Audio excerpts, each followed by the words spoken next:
Hey people, hope you all doing good. So today we are releasing the prototype of our platform LeakhunterX. It's just a prototype, but guess what? It can find real bugs in top tier websites. So in order to see how it works, you have stay connected with us. So this is the landing page of LeakhunterX. In the landing page, you have two options. You can create a free account from here, or directly you can sign in from here. So let's first create an account,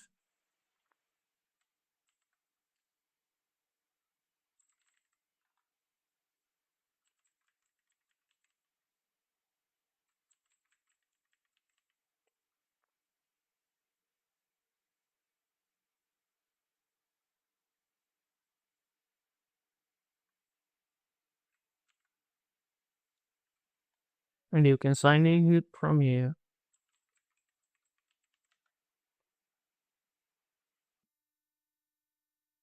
Now, after the login, you will be presented with the dashboard of LeakhunterX platform. In the dashboard, you can see it will present all the overview of your account, like agent status, scans you did in per day, active threats, and all these stuffs. Now, you have four options. You can go to the dashboard, projects, agent, and settings. So now in order to get started, first you have to download the agent. For that you can go in the agent section. So we will go to the agent section and download and config section.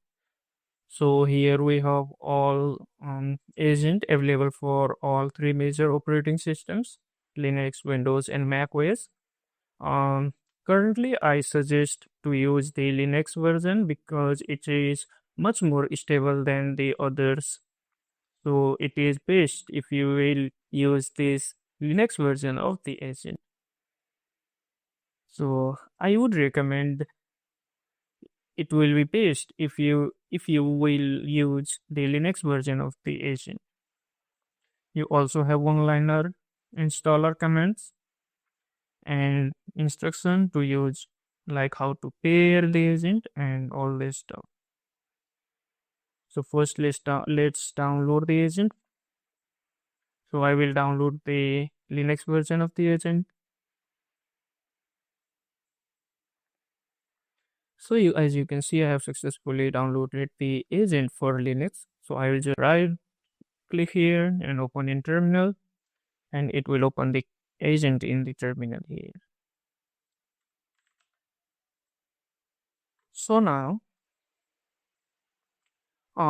you have to pair the agent. For that, go to the my agent, click on register your host agent, copy the pairing token, go to the terminal and type LHX pair. After that, it will ask for the pairing token. Just paste the pairing token here and it will register the agent with your account.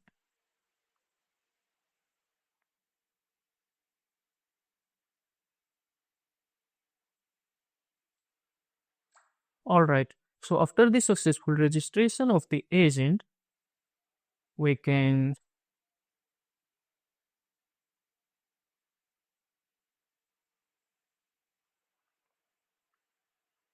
it may take a while and it will update the status of the agent. So you can see the status is connected and all the matrices of the system it will show here. Okay, so in agent control center you have four options. You can restart the agent, shut down, start the agent, um, or you can register a new agent from here. Okay, so now let's see how we can create a project and scans.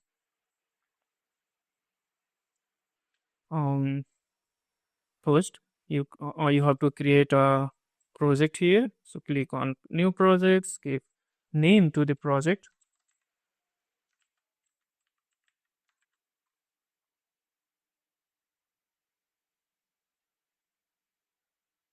After creating the project, go inside it and you can create multiple scans in here.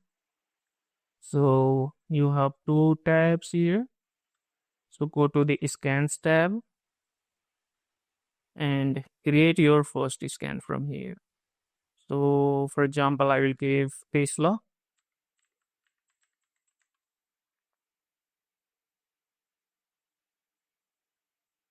Hmm. You can see the scanning have been started.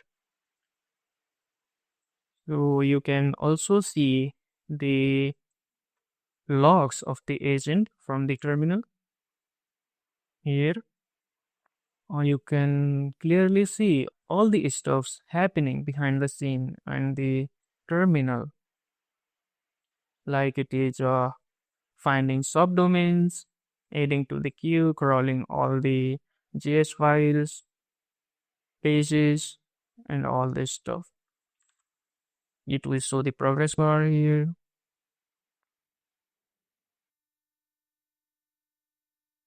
Now, after the completion of the scan, you can see we have one finding here.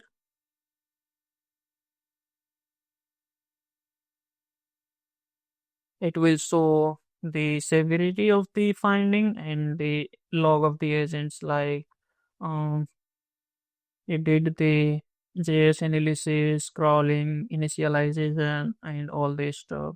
You can see the complete timeline of the agent, and you can see the detected findings.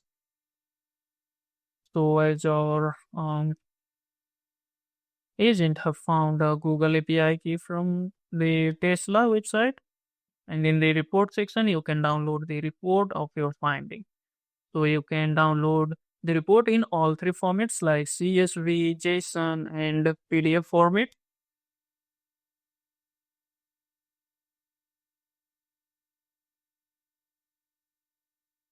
Now in the report, it will give the complete information of the finding, like in which file it found that API key, what was the URL, source URL of the finding, or the Google API key in which it found that Google API key. And it shows the fingerprint of that finding. We are not including the actual finding in the report for some security purposes, but you can verify the findings manually just by visiting the URLs. So as you can see, our report was showing it found a Google API key. So you can see the API key here. It have successfully found a Tesla website. So in this way, you can use the LeakhunterX. After you doing all the scannings and all these stuffs, you can power off the agent. From the agent tab, you can shut down the agent from here. So as we saw, we found the Google API key. Now let's see if this finding helps any value or not. Does bug bounty programs really pay for it? So let's check it out. So I have visited on report on HackerOne. This is a report for if Google API key linked to public websites. Now let's see how valuable it is and do bug bounty programs really pay for it. So this is a report from HackerOne, and you can see the um, price team have paid $300 for this Google API key to the researcher on the HackerOne. So the platform is free, so you can go and check it out. And you have any suggestions or any feedback about our platform, then please, we would appreciate to hear about your suggestions. And our agent is open source, so you can check out the agent from our GitHub repository.